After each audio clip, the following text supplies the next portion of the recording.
Après 2 années de crise, quels sont les signaux que nous envoie le marché immobilier ancien en France? Est-ce que le pire est enfin passé? Est-ce qu'une reprise est envisageable pour 2025?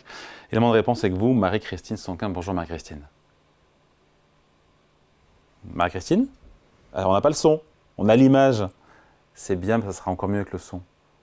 Bonjour Marie-Christine, ça va? Image. Moi, C'est j'ai du bon, son, ça mais fonctionne. Rédactrice en chef patrimoine aux Échos. On a reçu sur ce plateau, il y a 2 fois, enfin une fois il y a une semaine et une autre fois il y a 15 jours, les patrons des réseaux La Forêt et Orpi. Ils sont venus nous voir, quand on les écoute, on se dit globalement ça va mieux. En tout cas, c'est ce qu'ils nous disent. alors, c'est certain que si vous interrogez des professionnels, ils vont pas scier la branche sur laquelle ils sont assis. Parce que s'ils vous annoncent que c'est absolument catastrophique, que le marché est vraiment en pleine crise, qu'est-ce que vont faire les acheteurs? Ben, ils vont attendre que les prix baissent encore davantage. Donc, c'est vrai que lorsque vous interrogez un professionnel de l'immobilier, il va jamais vous dire la situation est complètement catastrophique. Alors, cela dit, ils ne sont pas les seuls à dire que la situation est quand même plutôt en voie d'amélioration parce qu'on a quand même le même son de cloche au niveau des notaires. Alors, ça ne veut pas dire que ça va bien, mais ça veut dire que ça va quand même moins mal qu'il y a quelques C'est mois. ça. Et justement, dans la note de conjoncture que les notaires ont sortie dernièrement, ils voient des signaux d'espoir, ils voient quelques signaux Hmm. positifs quand même pour le marché On, immobilier. on va voir les 4 chiffres clés. Après, c'est vrai que cette note elle est assez instructive et en même temps elle porte sur le T2, comme on dit, le deuxième trimestre. Or, on est quand même, deuxième trimestre, ça fait fin juin, on est fin novembre, enfin on est fin novembre, on est C'est vrai, mi-novembre. mais alors ils ont aussi des chiffres sur leurs avant-contrats. Ok. Donc dans cette note, ils ont aussi des prévisions sur les avant-contrats et notamment sur le mois de novembre. Donc Ah, on voit quand même que le momentum est beaucoup plus positif qu'il ne l'était il y a quelque temps. alors les chiffres, encore une fois, là c'est la profession, c'est les notaires, donc il n'y a pas de discussion. Les transactions sont en baisse de 18%, premier chiffre clé. Et donc ce qui veut dire qu'il y a toujours des transactions qui sont en baisse, mais ça décroît moins vite. Je ne sais pas si je le résume bien comme ça. Alors, c'est ça. Donc, ça c'est un chiffre qui date du mois d'août. Alors, évidemment, quand la situation est assez catastrophique, on finit par se réjouir d'assez peu de choses. Ce qui souligne, c'est que les 2 mois précédents, la baisse était de plus de 20%. Donc, il y a toujours une baisse des transactions, mais cette baisse ralentit. Donc, ils interprètent ça comme un signal positif. Donc, et ce qu'il faut voir aussi, c'est que l'immobilier, ça met très longtemps à changer de cap. C'est comme si vous aviez un énorme paquebot. C'est pas comme une mobilette qui va changer de direction d'un instant à l'autre.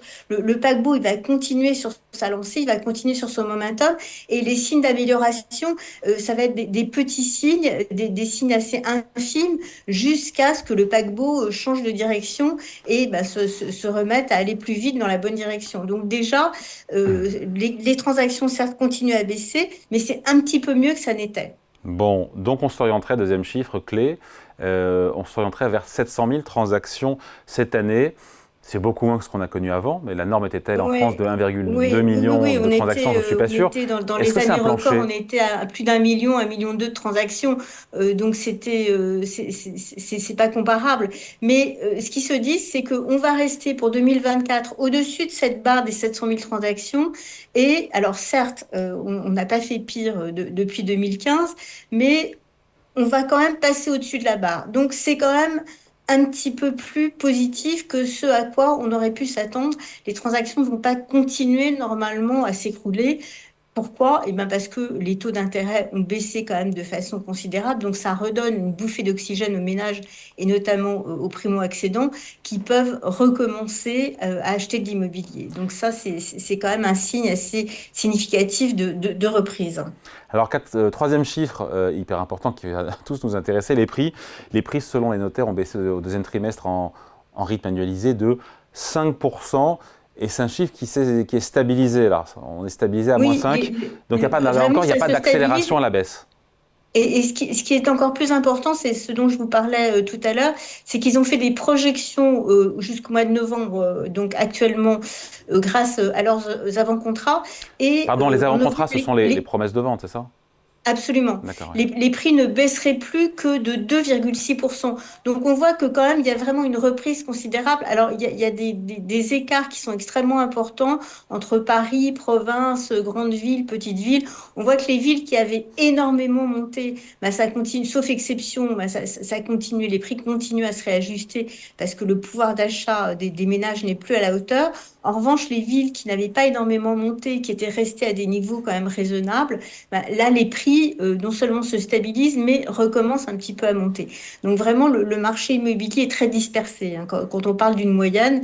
Alors, mais c'est quand même significatif parce que par rapport à ce chiffre de moins 5, on voit que les avant-contrats, bah, c'est moins 2,6. Donc c'est quand même un signe, un vrai signe d'amélioration du marché immobilier. Dernier chiffre à mettre en avant, l'âge moyen des vendeurs, 61 ans.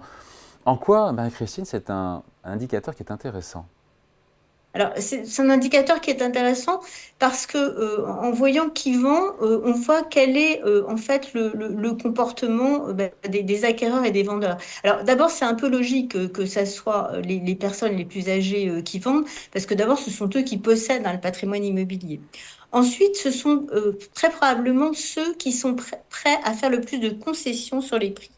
Pourquoi? Ben parce que parfois ce sont des ventes contraintes, ce sont des héritages, donc ils doivent vendre rapidement. Et puis aussi, parfois c'est un immobilier qu'ils détiennent depuis très longtemps, donc ils sont moins accros à réaliser vraiment une plus-value substantielle. Parfois ils vont vendre un bien plus grand pour acheter un bien plus petit. Donc ces seniors qui vendent, ils sont plus enclins à consentir une ristourne, une baisse des prix. Et là, ben, qu'est-ce qui se passe? Ben, vous avez l'offre et la demande qui se rencontrent. Donc évidemment, vous avez plus de ventes qui se concrétisent avec des vendeurs plus âgés. Il y a une espèce de logique. Allez, merci beaucoup. Explication signée Marie-Christine Sonquin, rédactrice en chef patrimoine des Échos. Merci Marie-Christine. Merci David.